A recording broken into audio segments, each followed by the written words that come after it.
Oh, reggae potato. Oh, reggae potato. So don't you rock the boat, never steal your goat, don't you pick your nose, always wash your clothes. Be it to your mama, sweet to your papa, you meet reggae potato.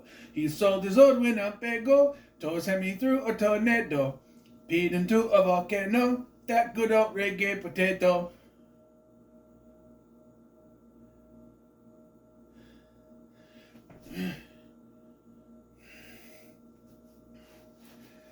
Hello there, Scotty, you're not. Welcome back to the 12 Days of Christmas. Today, it's a From the Vault episode. It's a From the Vault episode.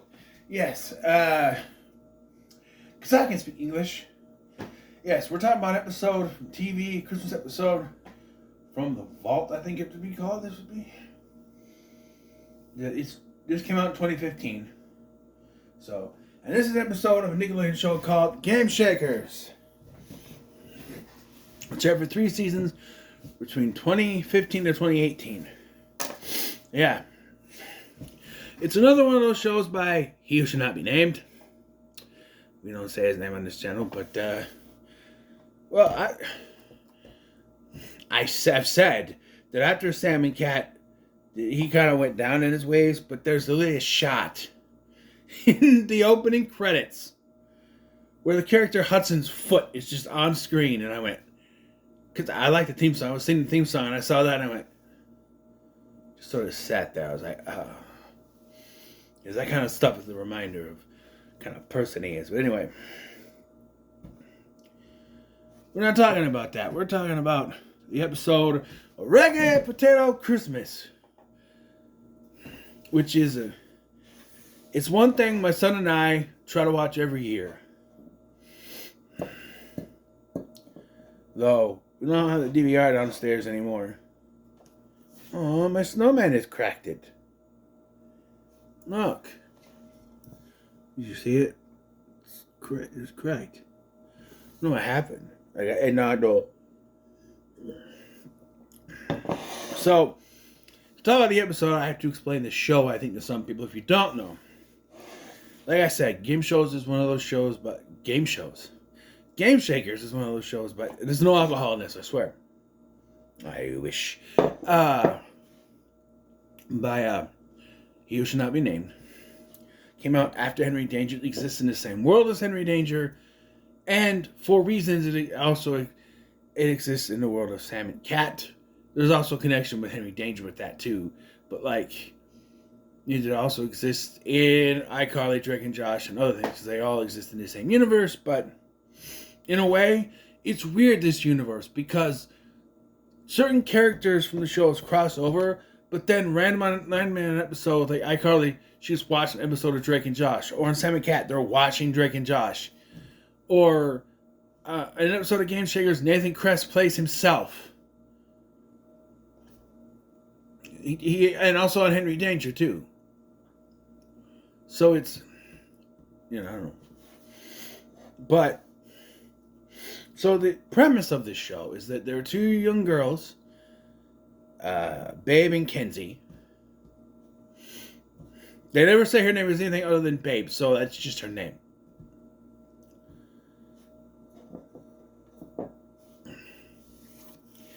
And they're working on a school project, and Kenzie codes her own mobile video game, and they decide to sell it as part of their project. The problem comes when it turns out they used music by rap superstar Double G, who's played by Kel Mitchell, and also exists within the world of Sam and Cat under a different name. There's an episode of Sam and Cat called PZB. It's literally the same character that just changed his name. He even has the assistant named Bunny. And he yells about John Jarrell. It's the same character. When I asked me what John Jarrell is, I thought it was a version of ginger ale. But they play it off like it's a completely different drink. So,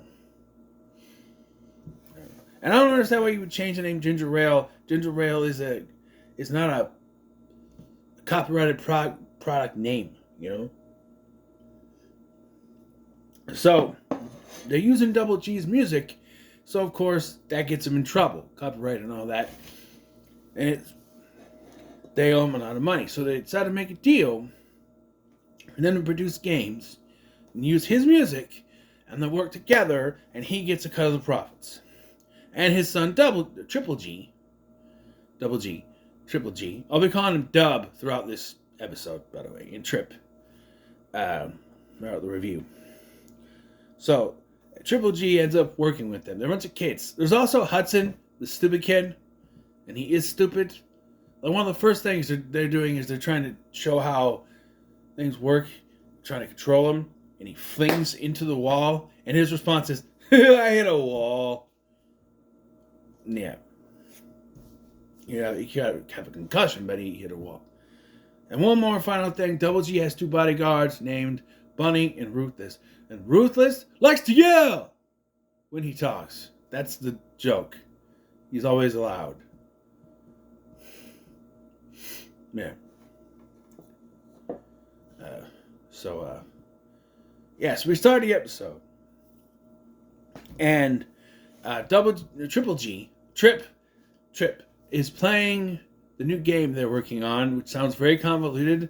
And then when they cut to it, it's just a hairy pig jumping over a volcano. And I'm like,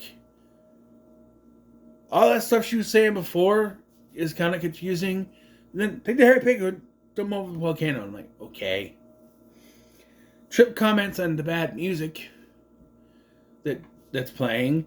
And the terrible music. She's like, Kinsey turns around and goes, that terrible music is me singing. He's like, well, I didn't mean to say it's terrible, but it is. And it's because Double G has yet to give them a song to use. Which, do they really need a new song for each game? I understand you don't want to repeat the songs, but also, because I thought of this with these games, right? And your point of fact, all the games they came up with were playable during the time that the show was running. I think the only one you could still play is the Henry Danger one. At least as of a couple of years ago, it was.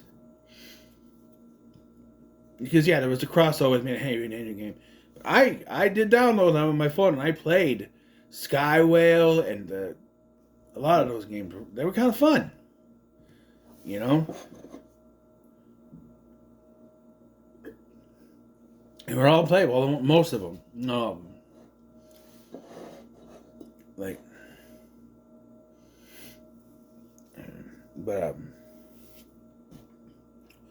So, there's a game called Nasty Goats. There's another thing. That Nasty Goats episode had Helen from Drake and Josh, who was no longer in charge of, no longer the new principal of Hollywood Arts, though it looks like the new Victorious revival with Trina is going to retcon that, because she had her own talk show there, unless she went back to that role. And Matt Bennett was a guest star as Matt Bennett, not as Robbie, but he gets run over by Rex the Puppet. Or he's not run over. They throw him. No, he doesn't get run over. He's in a bag. That's weird. That's what I say. Some of this stuff is weird.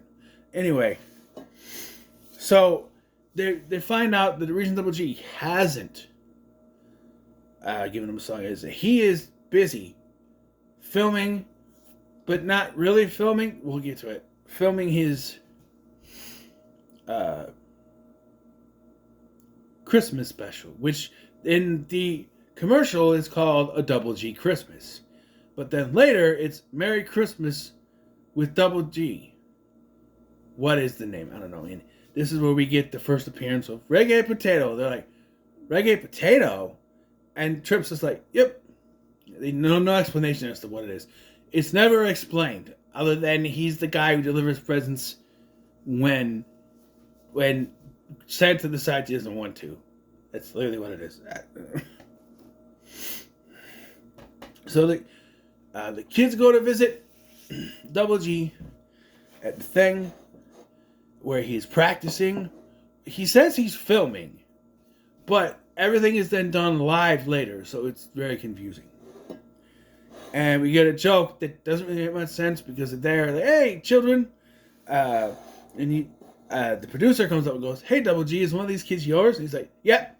Can you guess which one? See, because it's obvious. And I'm like, not really. Like, obviously, it's Trip, but like, you look. Babe and Kenzie could easily be his kids too. They're also dark-skinned kids. I think they're Hispanic. I don't know, but they're. You know, Hudson's the only one that really sticks out like a sore thumb here. He's the white kid. I'm just saying. No. So then,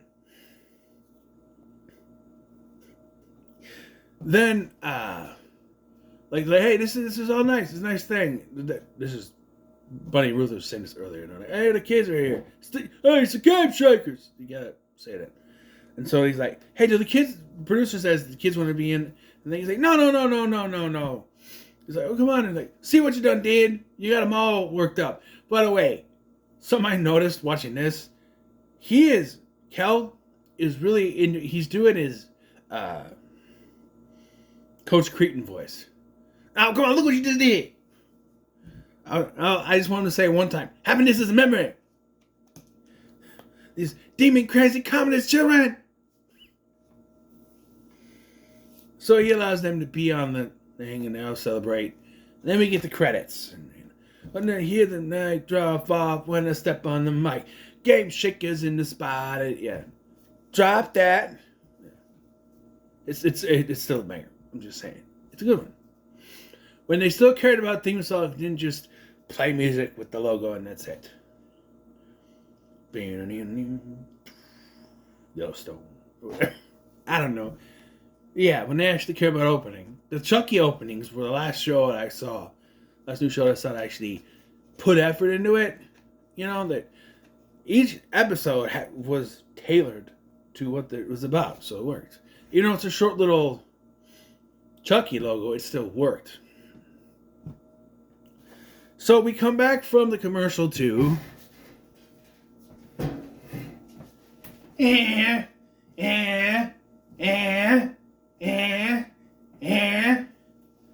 Kenzie is doing that because she's nervous about being on TV. And as she's talking to them, they all start to get nervous.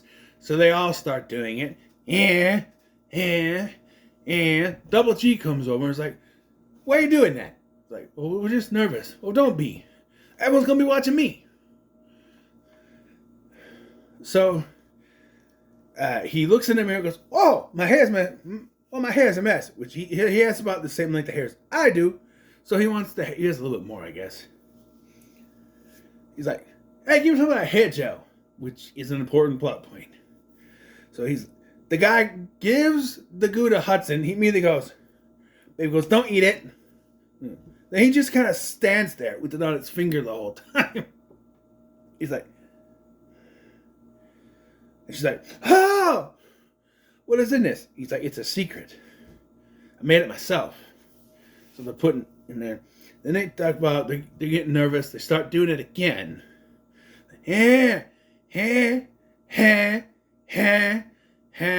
Bunny and Ruthless walk up. They start doing it. Then Kenzie yells, rotate. Everyone starts spinning in a circle, including Double G as the guy is doing his hair. Then the hairstylist also starts going around in a circle. Then we transition to the next scene where everyone's getting ready. Yeah, they're still nervous, so the kids just start again. And hey, come on. So we get ready to start the show. And so I didn't remember being this obvious before, but I guess I'm watching it on this TV. It's right in front of me because I have it on my. The only way I can watch this on my Xbox because they don't have Game Shakers at Paramount Plus. I'm gonna say anymore. I don't know why. I don't know, but it's not on there. Otherwise, I would have done that Halloween episode. But so I had enough foresight, not John Forsythe, foresight, to buy the episode before they took all the episodes off the Xbox market. Because with movies and TV now, you can watch whatever you already purchased, but you can't buy the new ones. And I already bought it beforehand. Because I'm smart. So, that's how I'm able to watch this. But yeah, and what I'm saying is, I don't think I noticed it before. I mean, it wasn't so obvious. I guess it was, you know it's happening. But watching it right in front of me, it is painfully obvious that they're lip syncing.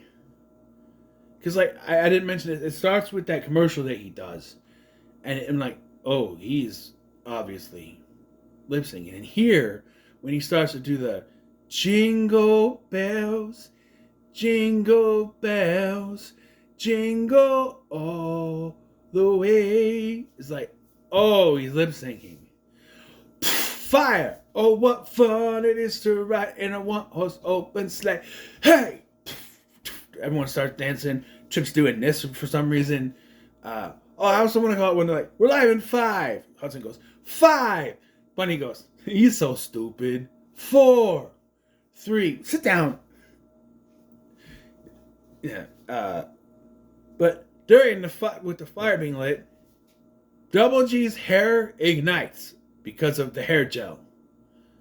That, I remind you, he didn't need, because he barely has more hair than I do.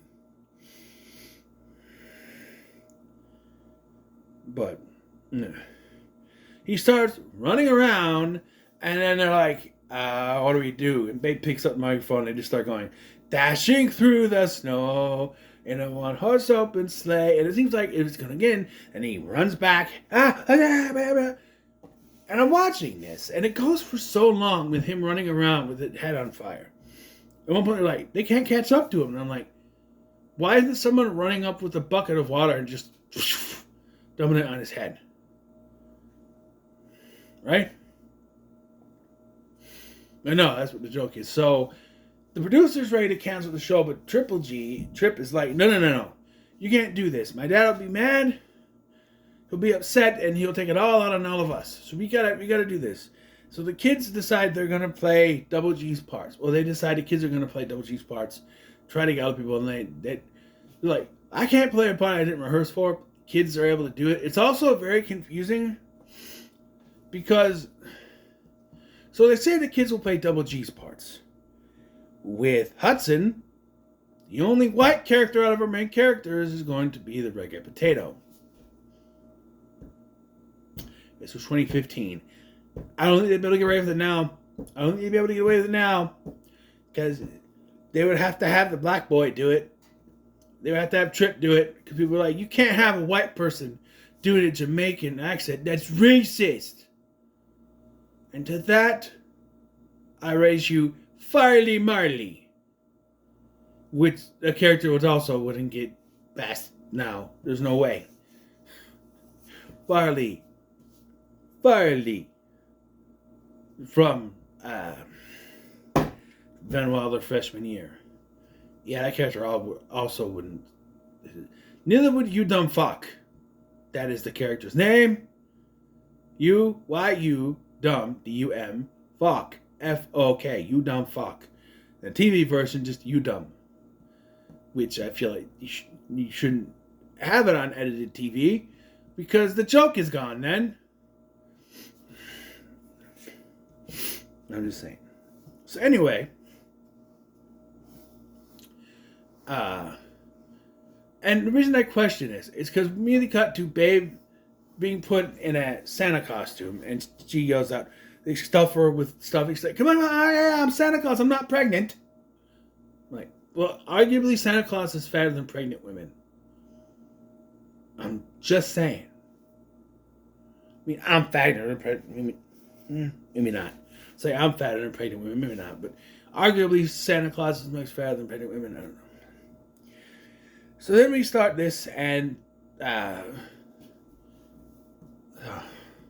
so Trip and Kenzie show up as elves, and they're like, Santa. For some reason, the kids are doing the most exaggerated kid voices. Santa, you gotta deliver the Christmas present. I'm like, why are they talking? Why are they talking like that? I don't get it. I don't. Santa doesn't. I do like her. Ho, ho, ho. What do you want? Santa doesn't want to deliver the gifts, so they're going to call it Reggae Potato. So we cut to, and I'm watching this. This is supposed to be live. How do we cut to him on a different stage? Isn't it all one stage? They must have multiple stages because they cut to him dancing. The guy is there playing the steel drum. Phone goes off. He goes, Reggae Potato. It looks like a potato, by the way. I have a phone. Potato. Hey, let me be pausing the music. Or let me be muting the music. But he pauses the guy, and the guy's stuck. Like this. And it's really just a freeze frame, and they have him sitting there. Oh, you want me to deliver the presents tonight? No problem, man. Yeah. By the way, they show earlier that the kids are reading the cue cards. But here, from this point on, they don't look at it at all. They just know everything, somehow. So he then disappears. And again, I'm wondering, how did they pull that off? It's supposed to be live. Right? And the guy even stops. And does this. And then just starts playing the music. So then we cut to another scene of the kids running down. Now they're just 3 kids, and they're elves. And they're still doing that. Isn't there no Christmas presents? Why are they talking like that? And then they're like, do you smell something? I do like how Trip is like, smells like potatoes. And here, again, Reggae Potato just appears. How did they do that? If this is live. And he's like, oh, I got a fat sack of presents. Now who wants some chocolate from my jug? And I don't understand what this is supposed to mean. They're holding their hands out. And they put the chocolate in their hands. And then they do it. And it looks like there's shit all over their face. Is what it looks like. And they're like dancing. Babe's the only one that's really dancing. She's like, and then they're like, and then, and they're like, oh, now I'm sad. But well, wait, during this they keep cutting to Double G. At one point, they use Ruthless's jacket to put the hair out, and then it back up again, and then they put him upside down into some sand. And put him out like he's a cigarette. They go like that. Put him out. That's what it reminded me of. And he's got sand over his face. Let's go do this. And so now we get the final act of the episode. All right. I do laugh at this. This makes you laugh every time. And they're like, we're sad. Why? Why are you sad, my children? Because Christmas is almost over. Oh, no, stupids. Christmas lives on in your brain. In the brain? Yup. And then they sing the song. Can you tell us how? What does that mean? Can you tell us? No, I can't tell you, but I can sing ya. Then we get the Reggae Potato song. We get part of it when Double G is rehearsing is what I meant to say. Rehearsing earlier, but now we get the full song. And Double G shows up just in time. And they're like, ladies and gentlemen, Double G. So he starts singing.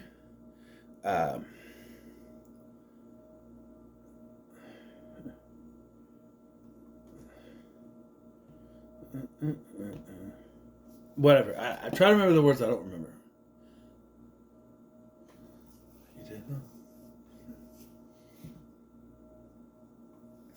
He starts singing. It's going great. And then his hair gets on fire again. That goes really good. Everyone's singing. They're lip syncing. They all seem to know the words. This is live. And they just start doing this, whatever. And everything is going great. And his hair sits on fire again. I will point out, because you watch this and you're thinking, wow, his hair's on fire, but it looks perfectly fine. Apparently someone went into production, we got to do something to get him go out there early. So they put a bandage on his head, and that light's on fire again. It's not real fire. It's obviously CGI, but, And the episode ends with them just going, oh, Reggae Potato. Oh, reggae potato. Oh, yeah, just that's how it ends. And then they don't really do anything in the credits. They just show the game that was featured in this. And really, they just show Skywell with a Christmas version. They had a Christmas skin for Skywell you could play. I don't know what they were working on at the beginning of this, but it never gets finished. And that's sort of my issue, because a lot of the times when they set up an issue with their game, they get it done. But here they go to talk to Double G about the song for the game, and they never get the song. The game's never finished. I think it's never brought up again. They just end up on the show. The whole rest of this episode is about the Christmas special and Double G's head being on fire, and that's it. But I will point out that this is a classic episode. Classic as it came out 10 years ago. Oy! Yeah, that hit me. 10 years. Means my son was 4. Now he's 14. This is it. It's a big one. Yeah, Elizabeth. Coming to join you, honey. I don't...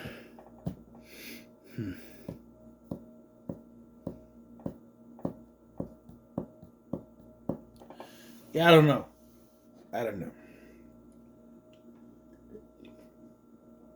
But, this is a fun episode. It was good to go back and revisit this.